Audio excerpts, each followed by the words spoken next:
really a part of the Isogenics universities where people get a lot of answers to their questions. We're going to start off right off the hop with a question really for the entire panel. Whoever wants to jump on it first, it's going to be a product question. And don't worry, I don't get too much science here. But when somebody actually comes to you and says, hey, you know, my weight loss has plateaued, or hey, it just doesn't seem to be getting quite the effect I was some time ago, how would you go about answering that? Yeah. Well, since I have the mic, I always let them know, that I know that other people have also experienced that, and that there's people who've gotten through it. So just a relatability that, okay, other people have had that and then gone the other end. And then I use the tools. I love the 11 questions to ask yourself when the scale won't budge. And then there's also podcasts about how to break through plateaus. And then I send them those and ask them, to check those out. Let me know after you listen to those what it is that you think that you can do that maybe you haven't been doing there, and then take it from there. And then connecting them too with somebody that's had a plateau, that's gotten over it. Yeah. Obviously, the isopro, all those things that come in those tools. So she hit on something really important, right? That's tools. Tools. So it allows them to go back and answer probably further questions that they might have. What else? Yeah, I always ask them what they're eating on a daily basis. If they plateau, sometimes women will cut their calories, and that's the reason why they won't lose weight. So I ask those questions: how much water are you drinking? Use the tools, and also suggest Isoline Pro by switching up their regimen. It causes the plateau, their metabolism to just jumpstart again. So. Love it. All right, you guys were good. Thank you very much. Let's move on to our next question. You know what, a lot of people say, it's just too expensive. I can't afford the products. What does it say?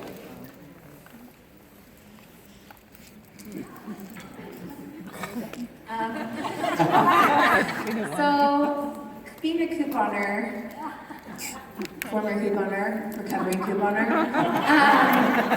to me, what Lynn just showed us, the U plus 2, them plus 2, is like the best coupon you could ever offer anybody ever, right? So, for me, it's asking them right away.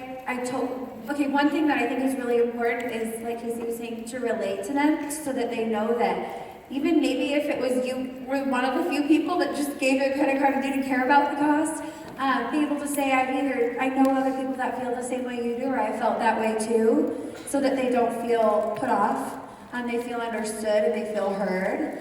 And then saying, I have a great opportunity or I have, something to show you that I know I can help you get at least half your products paid for. Let me walk you through this. You have a piece of paper and a pen, and you walk them through just what Lynn did. I also like to go deeper, and I kind of am like, okay, let's break this down. How much money are you spending on food a month? Most people don't know. How many times are you going through Starbucks? How many alcohol runs are you going on? How many froyo stops? How many times are you going out to eat? Let's break that down. Could you go and add all that up for me? And let's see if there's a way we can fit this into your budget, because I feel you deserve to feel as good as I do. There's a proactive way to handle a lot of objections, and there's a reactive way. And if you can get in front of the curve, it's easier. And most of us know the price will come up at some point. So if we know price is going to come up at some point, why are we being reactive? Why are we waiting until it comes up and then trying to overcome it? It's a lot easier to take what Laura mentioned at the end of her comment and start that at the very beginning. Let's talk about what you're currently spending. And people don't know. But bring that up first. What are you currently spending? Well, let's just walk through a typical day. Where are you going for breakfast? Is it home? What are you having? What are you doing for lunch? Are you going out to Starbucks? What's your day like? And you can help them just kind of walk that through. So it sounds to me like you're spending probably about $700 or $800 a month. Does that sound right to you? No, I don't spend that much. Well, okay, wait a minute. This is what we're talking about. Where did we miss? This is a pay-as-you-go process, and it's so different than almost any other facet of life. Our internet is not pay-as-you-go. Our mobile phones are not pay-as-you-go. Our homes are not pay-as-you-go. Our cars are not pay-as-you-go. Maybe gasoline, but mostly we know what those fixed amounts are. And with food, we just don't ever really take the time to tally it up. And if we did, we wouldn't have this question. We just wouldn't. But people just actually don't know. But if you start understanding this is really what's going to come up and you're proactive about it, it's a lot easier than being reactive. Very good, very good. So let's take it one more step. You know, we oftentimes hear this. I'm going to point this to Lynn. I love it. I think it'd be great, but I want to talk to my spouse. So I want to Right, you know. Yeah, it's like you could really hear the audience today. Well, here's what I know for sure.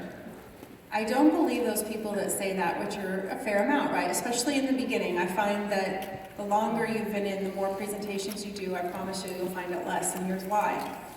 They are not going home and sitting in their thinking chair and thinking about it. Or maybe even speaking with their spouse about it. It's a reflex. It's a, I need to get off this call. It's a, they don't understand. So I would take that as more of a reflection and what I talked about as far as really being honest with yourself and take it as feedback. Because you really want to get good in your presentation of creating enough value and benefit that they're so excited that they're going to go back and tell that person why they're excited and why they're going to do that for their family. So I just want to share that piece of it because I think that that's so important to understand, to really think about the benefit, really connecting with that other person, to what they're wanting, how they're feeling in their body and their skin and how they're feeling, and connecting an isogenic solution to their problem. And to the extent that you have done that, you will have a lot fewer of that I'm going to think about it. Very good. Great answer. Anybody else want to comment on that? I think a lot of times when they say I want to talk to their spouse, they have concerns that they're not telling you about. So I like to dig a little deeper. James and I just got married. And so his desire of his heart isn't for me to just listen to him. It's for me to understand what he's saying. And that's when I'm like, whoa, 3 months in, I'm really trying to understand. But it goes so much into isogenics. It isn't just about listening to what people are saying. It's about understanding where they're coming from. And there's a huge difference. So when someone says, hey, I don't know, I really need to think about it a little bit more, or I need to talk to my spouse, that to me throws up a flag of saying, okay, let's get a little bit deeper. What are some of the concerns that you have? That to them, already we're breaking that wall into trusting. I'm genuinely interested in what concerns that they have. And as I tap into those concerns, and as I begin to relate to them, as I begin to understand, we've all been in a place where we haven't had money. We've all been in a place of needing extra energy. And when we come from that place of understanding, that trust is built. And then if they really do want to talk to their spouse about it, I say, okay, great. Would you be okay if, my husband and I hopped on the phone with him? Chances are he's not going to understand fully what we just talked about because they're only going to retain 10% of what they just heard anyways.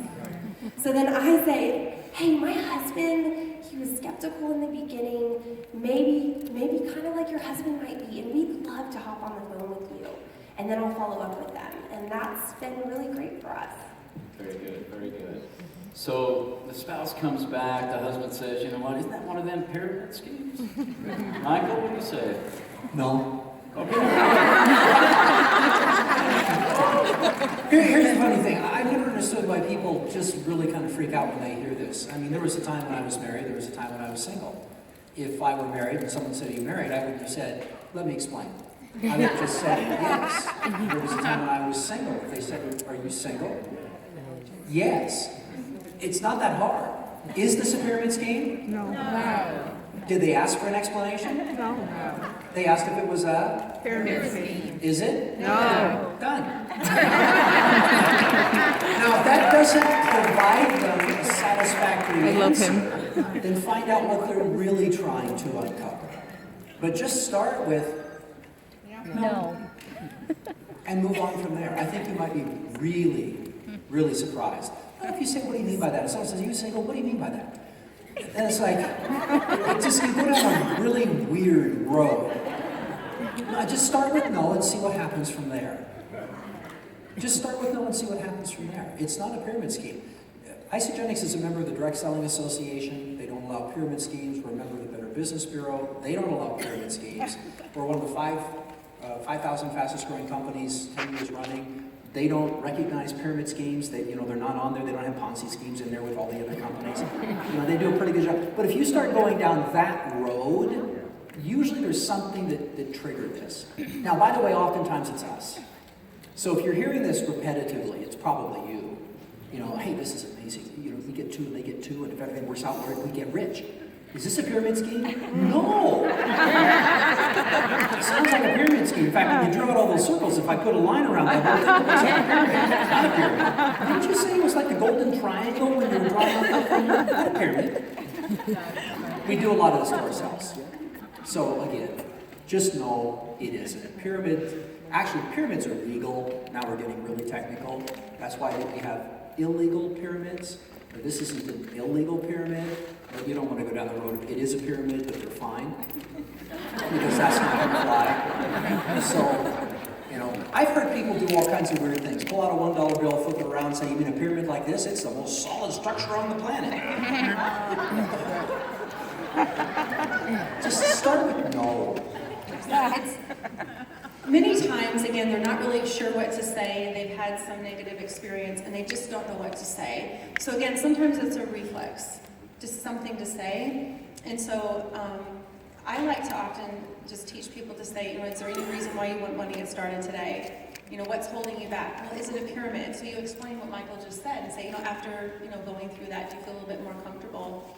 Is there any reason why you wouldn't want to get started on the road to hell today? Take it to the next step again. You have to keep taking it there. And it really is about where you position objections, which are really just questions, asking more information. And objections, if you frame it this way for yourself, because I welcome them. I try and pull them out like what Laura said, because objections are really an opportunity to move the conversation forward. Look at it as an opportunity. Because if you're afraid of them and you try and avoid them and circumvent them and get around them because you don't want them to ask all those things, they will say things like, I'm going to think about it. So you want to dig a little deeper and then a little deeper. Any reason why you wouldn't, okay, now that we've gone through that, and yeah, that makes a lot of sense. Well, any reason why you wouldn't want to get started today? Retake Visa, and then have that conversation. Excellent. If I could just add one more thing. Whatever you hear at the end, what we're typically referring to up here is an objection, which really is a request for more information, is truly a reflection of your presentation. It's truly a reflection of how they receive the information.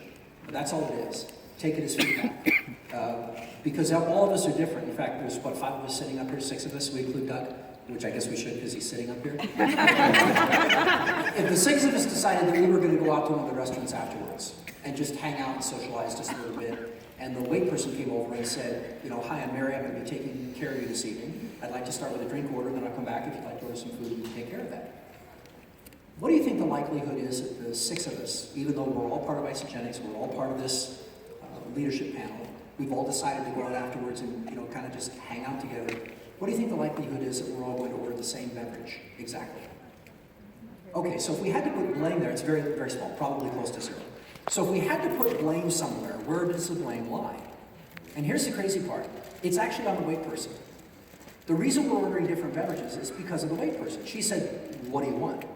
And so we all gave us her opinion. Now, if she had come out and said, hi, I'm Mary, I'll be taking care of you, and you probably already have decided what you want, but I've just got to tell you, I don't know if you've ever been here before, but we have the most unbelievable fresh raspberry lemonade you have ever tasted. People come from miles around just to have it here. Not sure if you do that or not. Now, we can serve it virgin, or we can punch it up a little bit. And how about you, sir? Can I get you started with one of those? Would you like virgin or one with a little bit of octane? I was going to have fine, I'll have one. And then, how about you? Can I have, so one for the whole table? Perfect. And you walk away and you think, now if you were deathly allergic to raspberries, if order here goes, I'm going to go into anaphylactic shock, but I guess everyone's having one, I should have one too. No, she's going to say, I can't have that, or I'm not interested in that. You see what I'm saying? So objections sometimes are just what is going to come up. But if we hear the same thing over and over and over again, I so hope this is not kindness. It's usually.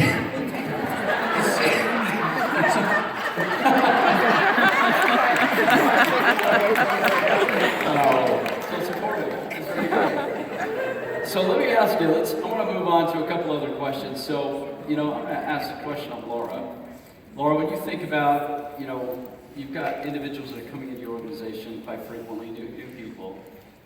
Is there anything you do to identify and say, what, this is how I identify business builders? Is there anything you do to sift those people a little bit? I like to talk to every single person that joins me now as they were going to be my future executive. So I don't single them out until they single themselves out, if that makes sense. I tell them, talk about getting to consultant. I give them a date. I usually like to do it within a week or the first week if they're interested.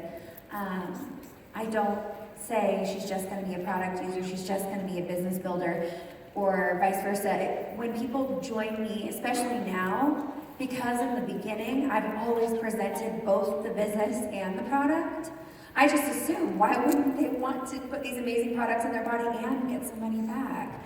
So I show them the map to Crystal Executive eventually, but we start with consultant. I plant that seed that, where I want to go, try to get some dreams out of them, and then we start going, right? So if they don't want to post on Facebook, if they don't do what I suggest, finding 2 people, if they just want to take the products for a while, it's not that I discount them completely, but at that point they have proven to me that they don't want to be a business builder. Does that make sense? I think we get into the trap of looking at someone and being like, they have a really big network and they're a personal trainer and they're going to be an amazing business builder.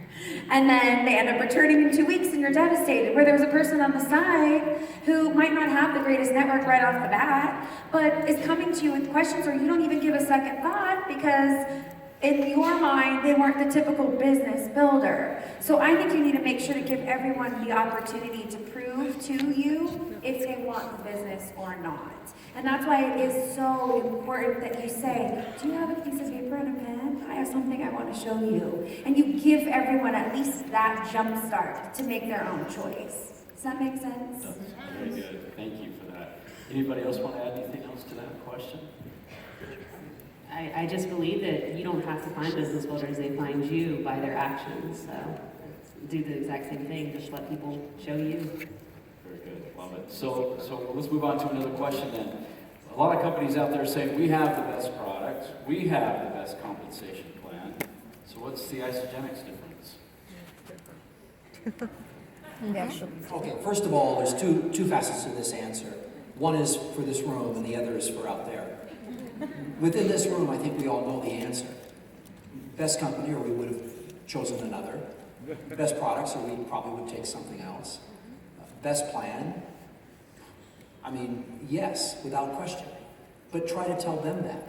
And it's probably not going to go well. It just isn't. It's like, gentlemen prefer blondes. Okay, well, what's that do to all the brunettes in the room? You have to understand that how people receive information when you say we're the best isn't usually good.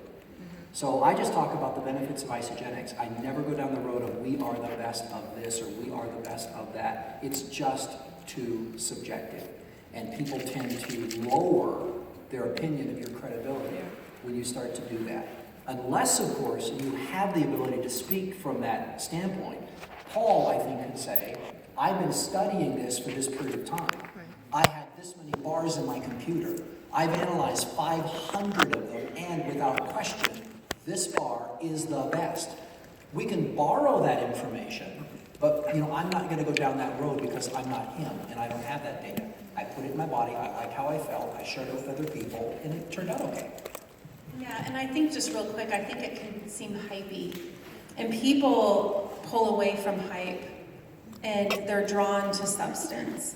So I think that's the difference. We can be excited and we can be passionate, but as soon as we say, oh, it's the best and it's this, people will just shut down. They don't think it's real because they see it as hype. Very good. Thank you. Audrey? No, that's okay. I'm going to ask you the next question. Are you ready? I just want to make sure I got your attention. Now I got it. Let me ask you the question. What is the very first thing you do when somebody says, I want to build this business, I want to be a business builder? What do you do? What are your steps? I love this because I believe that the foundation for building your business is your why, period. If you know where you're going in this company, then it will empower you to lead others down the exact same path. So finding out what a person's why is the most important thing. It's going to be what causes them to wake up every day and want to do the daily action. And once we've established what the why is, the very next thing that I do is show them the compensation plan, period. It is powerful. It is what opens people's minds and hearts to a life that they never would have dreamed existed. I never knew that you could make money while you're sleeping. Honestly, I heard that, I was like, they never taught me this in high school. They didn't. And at that point, when you identify, somebody wants to become a business builder, it is our job as mentors, as enrolling sponsors, to be that for them. We cannot just expect them to know everything. We give them and plug them into the system, which is showing them Isagenix business, which is plugging them into your Facebook groups, your team calls, Isagenix podcasts. But we cannot expect them to know everything overnight. And so it's our job to teach them, to coach them, to show them how to connect, how to make a social media post, how to talk about the shakes. Taylor Smith is 22 years old. She enrolled in May of this year. She enrolled and she said, I want to build a business. And what we do is we get on FaceTimes where she sets up her whiteboard and she draws the compensation plan out for me verbatim and says, what did I do? Did I do this correctly? Did I do this right? Allie McLeod, 22, almost a six-figure income earner. Met her at 19 years old when she was in college. She was in Chattanooga, I was in Knoxville, wrote out the compensation plan. I want this every single week. What did I do? How did I do this? When someone wants to really, really build this business, I feel so convicted that it is my job. Yes, it is their passion and their drive that's gonna do it. I can't pull them. But by golly, I've got to do everything I can to give them what they need to have success.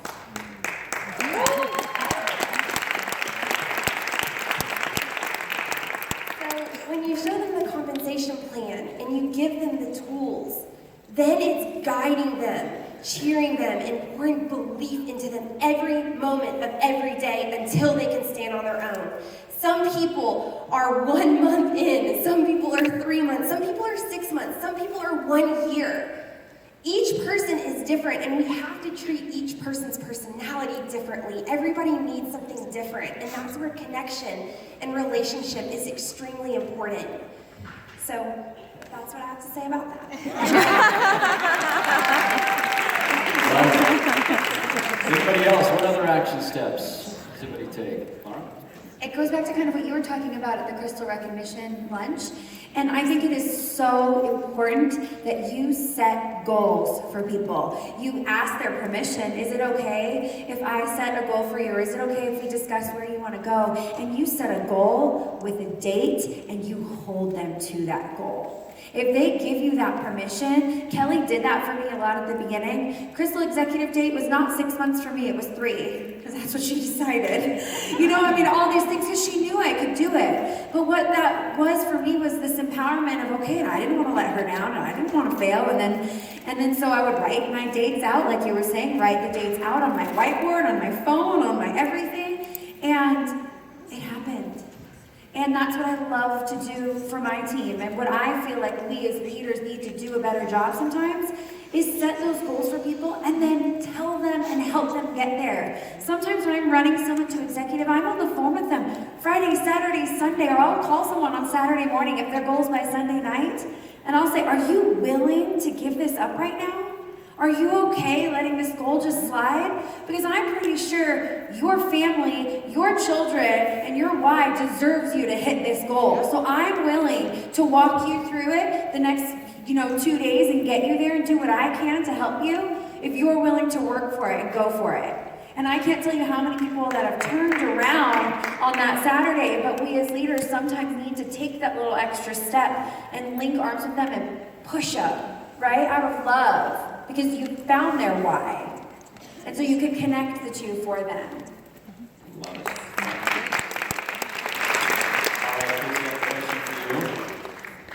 you ever, or when do you, bless and release?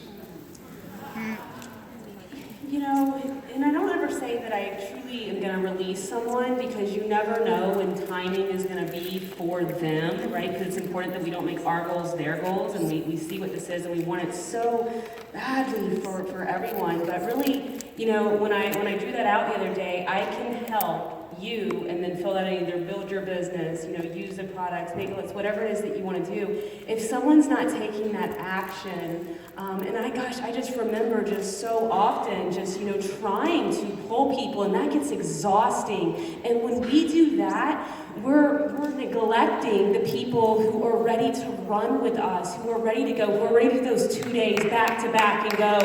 And so it's just really letting actions dictate it for you. And maybe they do have something just crazy going on in their life right now. And, you know, it's, I love you. And maybe you're not as committed as you thought that you were, because, you know, all these maybe things that have been coming up, and it's just, you know, an excuse after an excuse as to why you can't do it. And I get it. Life happens. You know, sometimes I have to shut down too and just, you know, unplug for myself, and maybe that's where you are. And when you're ready, I'm here.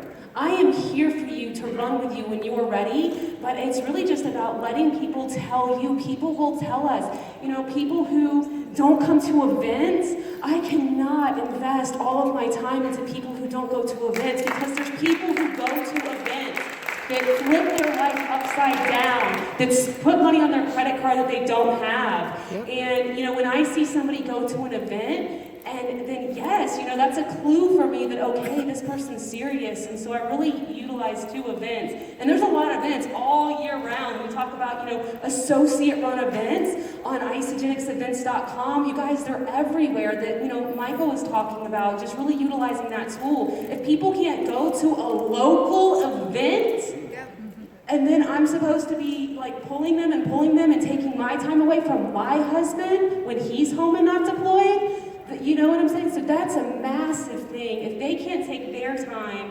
why should we take our time from somebody else who is willing to take the time? Let people show you by their actions. Absolutely right, Casey. And I think on top of that is always remember, because this is a volunteer business, is no matter where someone is, love them right where they are. Right. You don't ever want anyone to feel like you're disappointed in them. You know, love them where they are, and if you never stop what you're personally doing, there's always someone who's stepping up and showing themselves as a leader, and it's so much more fun to live in your business in that lane, because then you're not busy dragging somebody. And I think when we're brand new and we have that first new person, we're like, I've got a live one, and they're interested, and I'm so excited. And you stop everything to work with them. So you want to get into this rhythm of always doing your daily do in your own personal business. Always, never stop doing that. We are still doing that, while helping and reaching and teaching and training with those who want to, always casting a vision of what's possible, and then meeting people where they are. Love it. So let me ask this question. I'm going to maybe change the topic. So, you know, individuals are going out there, people within your organization, they're giving it their best, they're getting that no, and they're feeling deflated. How do you keep people positive, keep them in the game without saying, hey, I'm out? This just isn't for me. I think relating, and I think it's a blessing if you do go through those experiences, you guys, like that's going to be, you're going to be able to relate to people if you go through that and you have those wall-kicking moments. So embrace those when they come, because that's going to be your story, to be able to relate to the majority of the people that have come into my business, you know, have not just gone, right? It's been work. They've worked on themselves and everything. And so personal development too, though, I don't think that it's talked about truly enough. You know, we talk about that mindset, but truly personal development and being able to put up that wall, having that armor, and that really does come just through personal development. A lot of times it is, you know, our belief and our mindset in ourselves, and, you know, oftentimes those can be the first books that we'll go to as personal development books, and maybe it's not about the business or, healthy mind and body. Maybe that's something that someone deserves to start with even before they start, charging full force into the business. Maybe it's just building up that belief, because it is, belief is everything, and when you get those no's, it doesn't matter, because you're still going to go and you're going to figure out how. And so, personal development, I could go green in the face talking about personal development. It's honestly, I spend probably more time teaching personal development to my team than anything else in universal law of vibration, law of attraction. And so, just really being able to understand where they're coming from, tell stories, connect, and then just really diving into personal development for them so that they can start to put that armor on and grow that mindset. CDs like Lynn's, How many of you guys are scared to connect because you're scared to hear no? Just a show of hands. Just 3, 4, 5, 6. Oh my guys. Okay, there you go. Okay. The best way to counteract a negative emotion is to get into action. Period. You will hear more no's in this business than you will hear yes. And I heard that over and over and over again. In the beginning stages of building my business, it still stung. I was like, they don't like me. It was like, I was a dog. I was definitely a dog. I have just doing way too much. And I was just, had all of this negative emotion. And then what would happen is I would recluse, and then I would never be sharing the gift of Isagenix. Number one, I was so focused on myself. This isn't about you. They're not rejecting you. They just don't understand fully the gift of Isagenix. So when I hear a no, or when you hear a no, the greatest thing that you can do for yourself is go out and pour belief into someone on your team. If you don't have a team yet, and if you haven't enrolled one person, call someone up in your family and love on them. Tell them how great they are. Pour, invest, show the compensation plan. Call someone up on your team and say, what are your goals? Who can I help you with? When you hear a no, it doesn't mean no for now. It means no for now, just not no forever. But the best way to counteract that is to get into action immediately right afterwards. And do not get stuck in that place. It's gonna happen. But through your consistency, you will have success in this business. So I want to take just a moment and dive into something that I think is we could spend a little bit of time in, and that is, we talk about income-producing activities. What is it that people are doing? What seems to be the most effective? What are the things that you do on a consistent basis that you feel is really moving your business forward? So this is really open to the entire panel. So I want to ask the questions. Maybe we'll start with you, Lynn. Conference calls, training systems, there's so much that we offer, and there's events, and there's just we can fill our calendar with stuff. What's most important? Connection. Probably, life is so crazy, and it's spinning around, and it is in their life as well. And in Facebook, right, and the scrolling, but the sense of community is an energy. And it's really up to us to create it for every one of us that's a part of those groups. I really encourage every one of you to show up as a leader in your groups. That sense of community will draw people like a magnet. And even if they're not sure they want to be a part of it yet, they're drawn to the energy. Does that make sense? So I do believe that right now it's always evolving, constantly. If you would have asked me this 2 years ago, my answer might have been different. But right now with technology the way it is, I love that the most. I love the energies in our group. And while people are learning the skills to be successful, that's what keeps them in the game, because they love their Isagenix family. So that, along with Zoom, because again, people are so visual, and kind of like the days of the conference call, Michael and I were just talking about this, because we kind of come from that school. I'm like, wow, it's kind of dying down a little bit, because people love the visual, they love to see the face, they love to see what we're doing. So I would say the groups, the energy, and I love the visual aspect of the video conferencing. This is maybe a little bit more insight than you really wanted to know, but I was around during the original invasion of Iraq when the whole world basically stopped.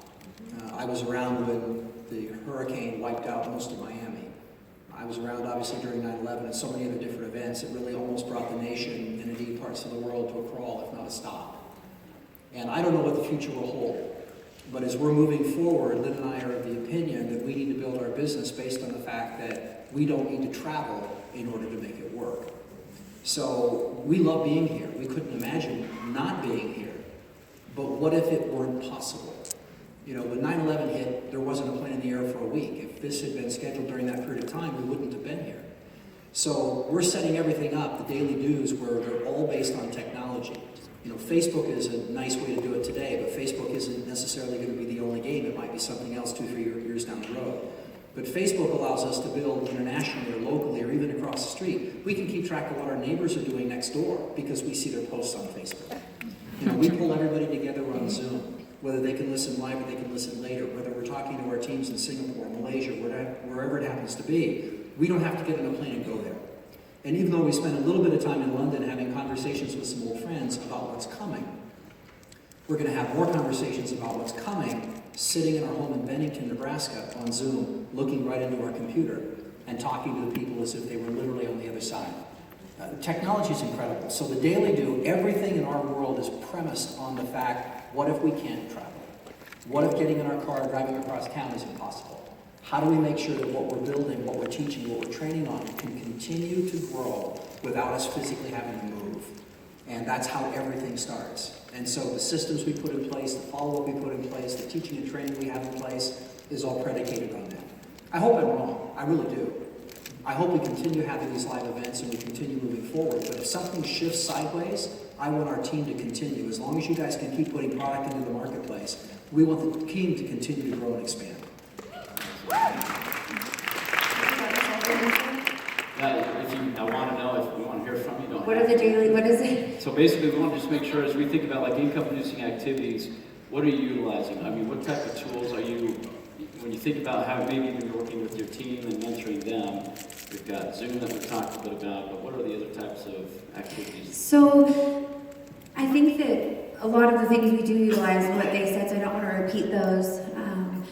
I think that something that's been really successful for us is a sense of community that we've created, and I just want to go into that a little bit more. And it's that positivity, it's that welcoming, it's that getting people together at events, getting people together geographically outside of events. It's creating momentum within our team by, one of my favorite things to do, and I actually learned this from Jennifer Grillis-Trinkner, wherever she is.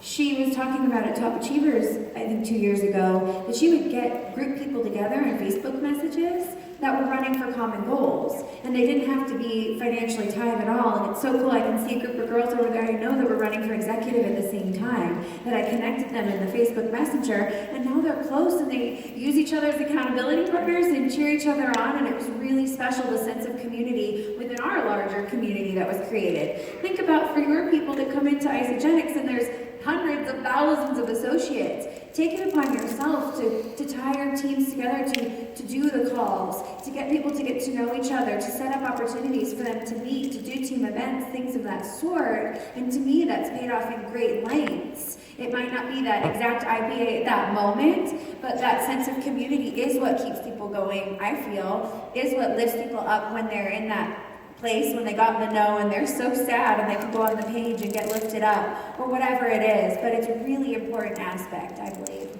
Just to tag team on what Laura said, we are so big on community, and even if we bring people, we have just game nights in Chattanooga where we just have such a great time. We do not even talk about Isagenix at this particular, I agree with everything that they said, but when we get together, we don't even necessarily talk about Isagenix, but we're building relationship, and through that relationship, it drives us to want to connect to more people. It drives us to want to bring more people into the community that we have.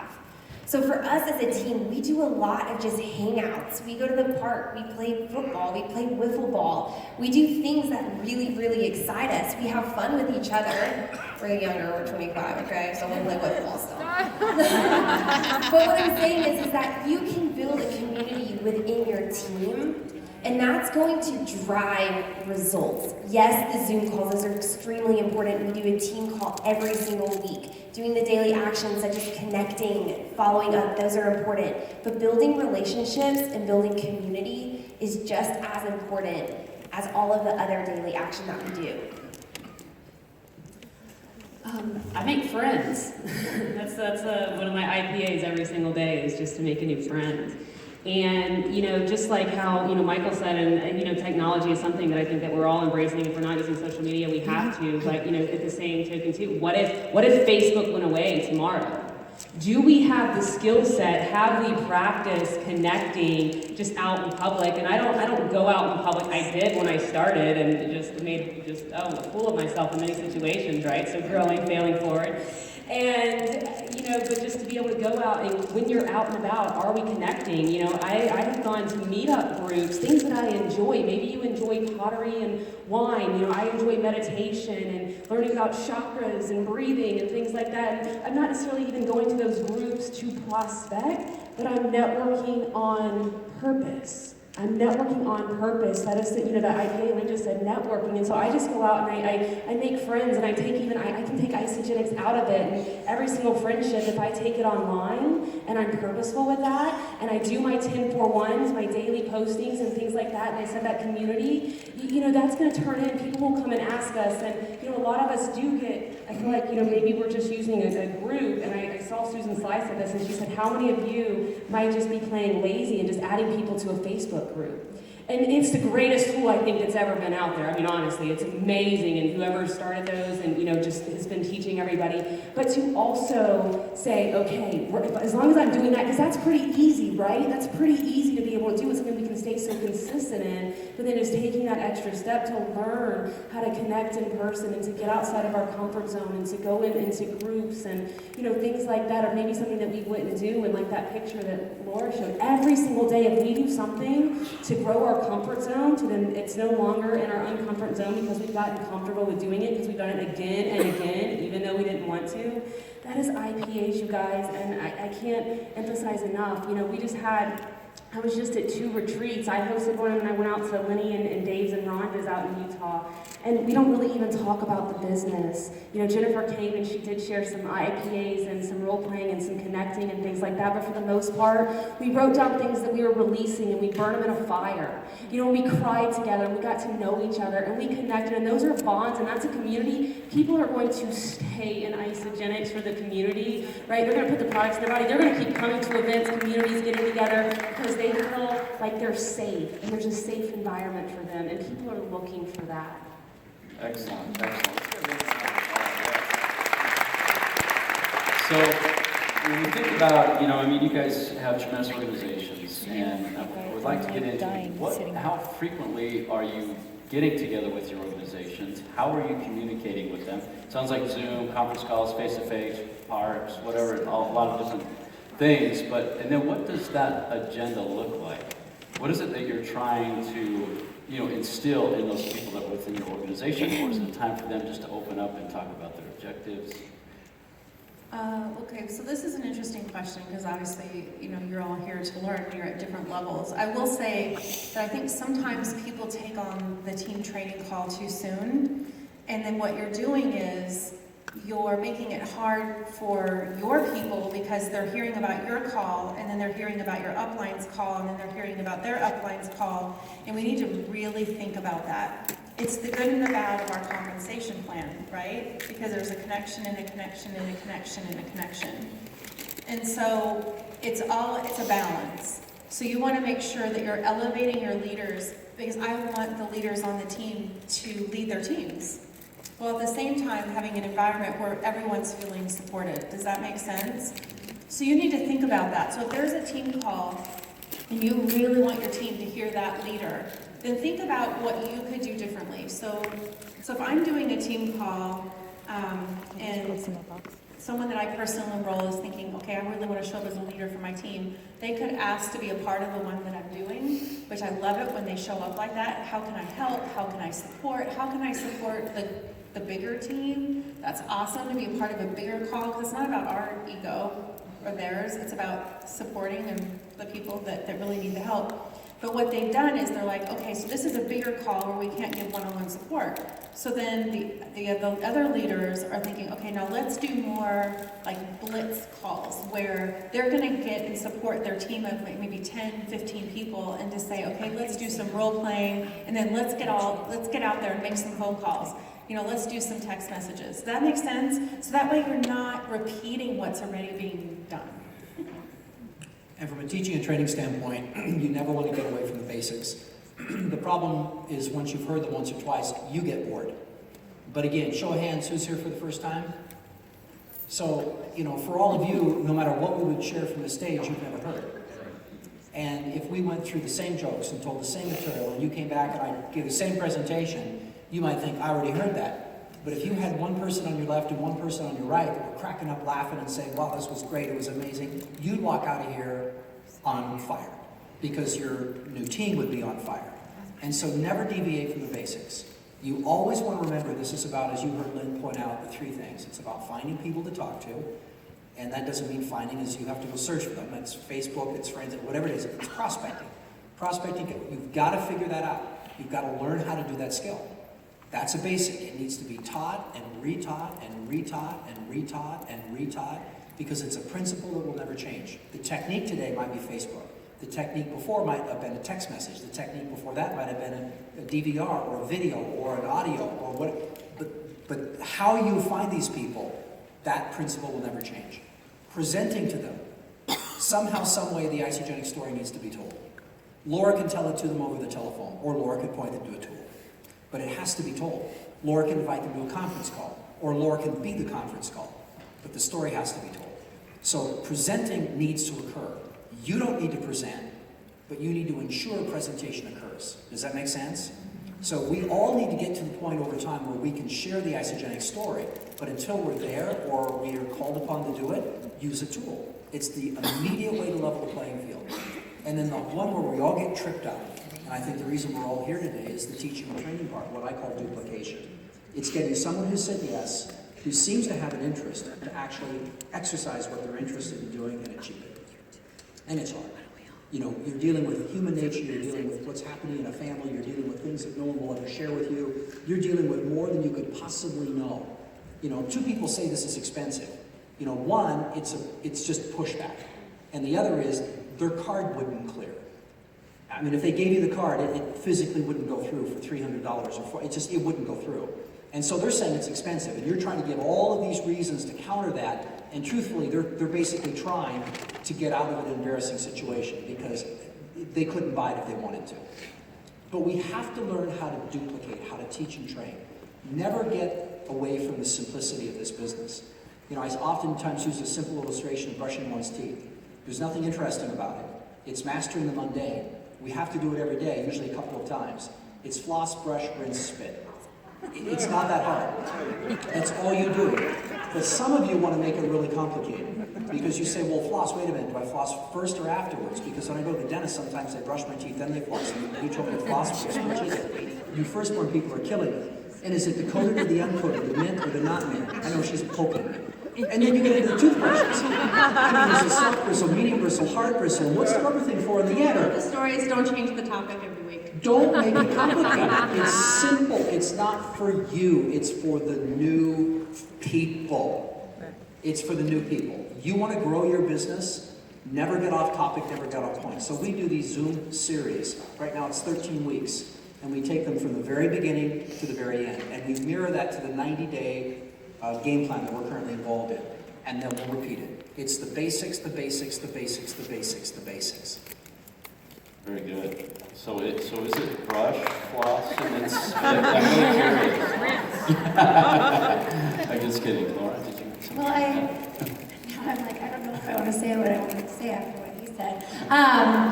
But I think I'm going to anyway, because it's worked well for us. So this is kind of talking to people who might have been in the business a while or who have a little bit more of a team. I want to challenge you to something. And I think you've heard me say the term executive a lot today. And when you talk about getting your team together, what I realized was if I can do things with my executives or with people that have reached executive, create fun events, create camaraderie amongst that, put it on Facebook, show people what we've done, what does that create? FOMO effect, right? Fear of missing out. So what's been so cool in that is I know, just as well as all of you do, and anyone who's here today, have you seen what can happen when you get to executive? Amazing things can happen. So ever since I began and went to my first UIA, and David would say, it doesn't matter your circle, your golden whatever. What matters is how many executives you created, because that will create depth within your business. That was a challenge that I just personally took on. And that to me has created amazing depth in our business, and it's helped duplicate amongst ourselves. But creating events surrounding that, even if it was just 2 or 3 executives at the beginning, now it's 50, 60, 70 that are in our downline. It's amazing, and it's duplicating itself. So we've done, you can get so creative, you guys. You could go take them to a special coffee after this. We've done executive retreats. It's not expensive. But I do want to tell you something that a leader that I really respect really told me, and it stuck with me, and it was Hillary Courtney. And she said, from the beginning, we have learned to live on our residual income. The $54 cycles every week, that is what we've learned to live on. And the above and beyond, the bonuses, the fun things, that's what we've chosen to pour back into our team. And to me, that was brilliant, because the amount of money that you have to pay when you're starting this in terms of overhead for this business, you eat it, right? It's like nothing. It's incredible what you can come from in terms of what you have to invest at the start. So for me, doing these little things for my team and creating those separate things, again, not to get too complicated because we love the basics, has created an effect within our team where people are wanting to strive for that and go for that, and they see the importance of what people learn on the journey is huge. So again, executive, and if you can do anything, do you all know 10 people who know 2 people that eat? Awesome, right? You can do this, and you can help other people get there too, but creating those events has really helped us. All right, very good. Thank you so much. So let me ask this then, unless we have another comment, we'll move on to the next question. So a lot of the people here are new. They've maybe even given it a go, and they've burned out their warm market. Family has no longer invited them to Sunday dinner. And they're looking to say, hey, where do I go next? Where do I go to maybe find new customers, people who want to bring new blood into the organization? Where are these conversations happening? I wasn't wearing a shirt, but last night. I feel blessed to have never really had a circle when I came in. I didn't have a large circle, and so that was really the only way that I knew how to do it. I didn't have even 300 friends on Facebook. I was like barely 200. And so, thinking about that, and then everybody kind of pretty much, telling me no, except Gerald, who bought for me because I was so bad, he felt bad for me, and now he walked the stage, right? You guys, social media, it's endless, and Laura talked about this. Mastering that one thing I think is really important so we don't get overwhelmed. Because I find if I get overwhelmed, that almost kind of puts me in tracks. But you think about, all the social media platforms, find one that works for you. Social media is so easy to connect in groups and pages, and find something that interests you. So then that way it doesn't feel like as much work if it interests us. But for those of you guys who have kids and your kids are in sports and you're super busy, at all those events and, family functions and all those things, you can always go and just take that extra step, church groups and things like that, just getting more involved in things, because people are everywhere, right? They're absolutely everywhere. I'll be in a line, in a grocery store line, and I'll see someone that looks like they're into fitness and starting a conversation. How are you? Have you ever thought about getting paid for your passion? After I'd asked them a question about that, you can tell they're really into fitness, they're buying health foods. I would love to connect with you, and I wait until they're checking out, so it's like, okay, we gotta go. It's just, doing those daily things of just looking around and just increasing that awareness.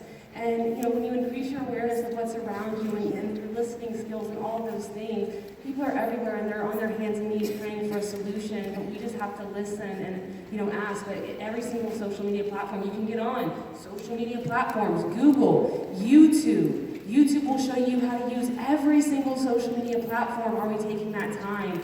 But I just use every way to connect, in person, social media groups. I just want to know how I can connect in every situation, and so just practicing that.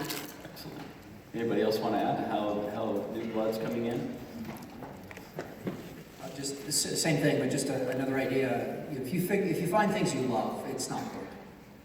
You know, most of us are spending hours a day online, and we're wasting a lot of that time. When I moved to Nebraska, I really wanted to know my new terrain. And there's a Facebook page there called Nebraska Through the Lens, as in the lens of a camera. And they had about 85,000 members, and I thought, well, this is pretty cool. So I joined the group. And they're just pictures. You have to post only pictures of Nebraska. You should get on it. It's pretty cool. But don't take my people. Well, one of the best posts I ever did, you have to do a picture. I'm thinking, what am I going to do? What am I going to do? What am I going to do? So I just took my camera and I took a picture of the blue sky, and I posted this blue square. There was nothing there, and I said, you know, the rules say you have to post a picture of Nebraska. This is a picture taken directly above my home. I'm from Seattle. I haven't seen this. And I talked about that, and of course it was clever and it was interesting, and I think it had like 300 or 400 or 500 likes, and you know, lots of comments, and of course then people come and they're voyeurs, they look at your wall, and they click like, and you become friends.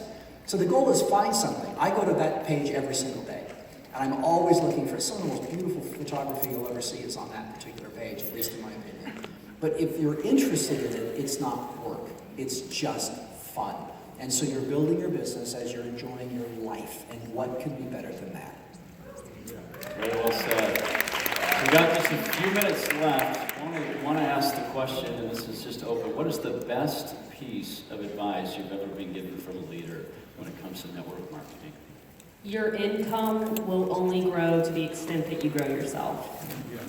And that, you know, and I don't even remember who I've heard it from originally, because I've heard it so many times, but you guys, it's a personal development with a compensation plan attached to it. You know, it's a skill set development. It's just taking that one day at a time, and like Lynn said, just being better today than I was yesterday because I did one more thing every single day, and consistency is king. When I was introduced to Isagenix when I was 19, when I became a nanny for Herb and Patty Cepeda. I told them no until I was 22. When I finally said yes, I watched their life for 2 years, and I saw how hard they worked and that it was possible to have a life of freedom. And when I said yes, I genuinely thought I was going to make millions of dollars in like a month and a half. I had high ambitions at 22. And what happened was nobody said yes. They all told me no.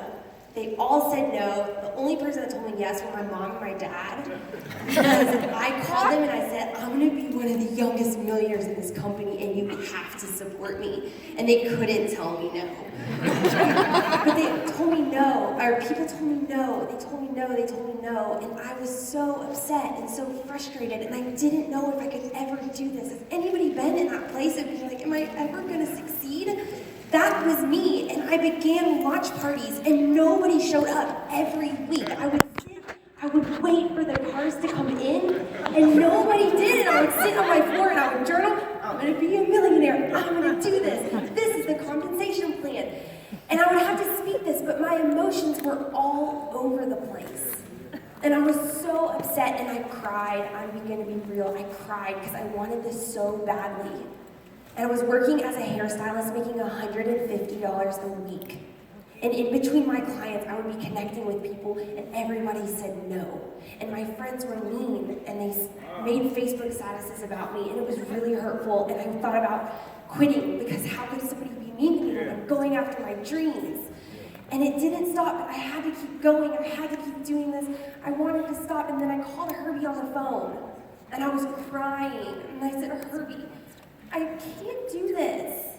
Everyone's telling me no. I'm not even a consultant, and I'm 4 months in. I'm so upset. I just, you are you, and you guys are really good, and I'm not gonna be you.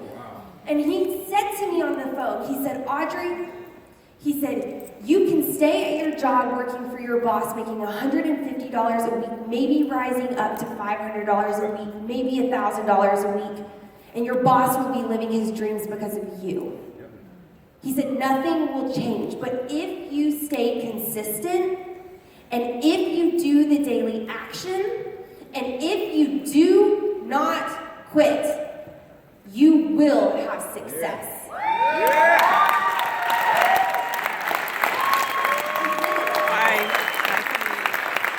I was crying on the phone. don't tell me fluff. I don't want to know fluff. Do you see something in me that I just cannot see? And he said, yes, you are going to be one of the youngest millionaires in this company, Audrey. You go for it. And then I got off the phone and I wiped my tears. I was crying. I was in my bed. I remember I was crying. And I had a decision to make.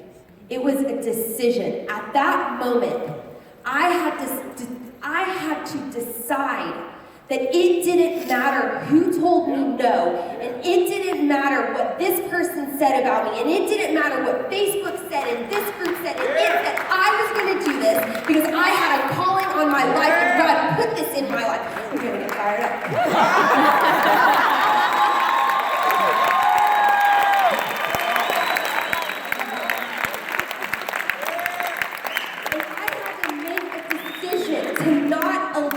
Emotions to run me any longer. I had to make a decision that I was going to stand on the truth that this company was everything that I saw, that this compensation plan would allow someone who was 22 years old without a college. I didn't get accepted into college because I'm brilliant in other ways than academics.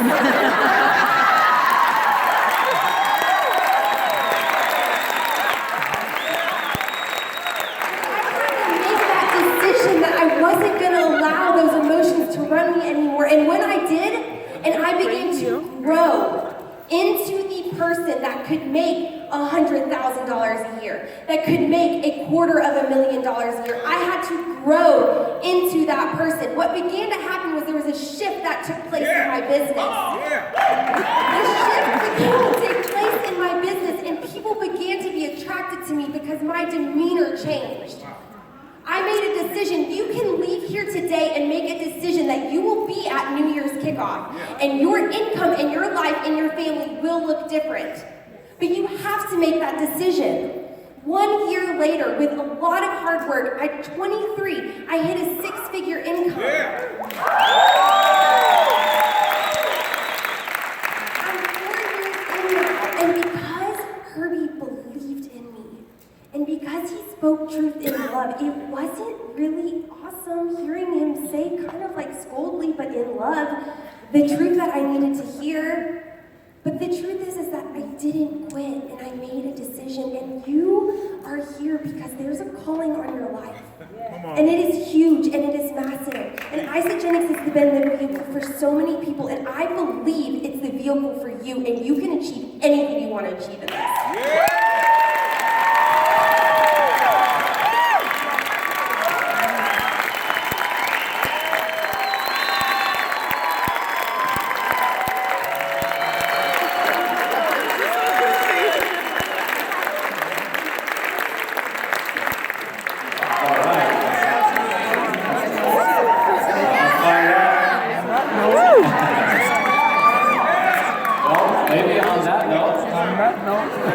We'll call it good. So, we want to thank these guys. Get on your feet and thank Lynn.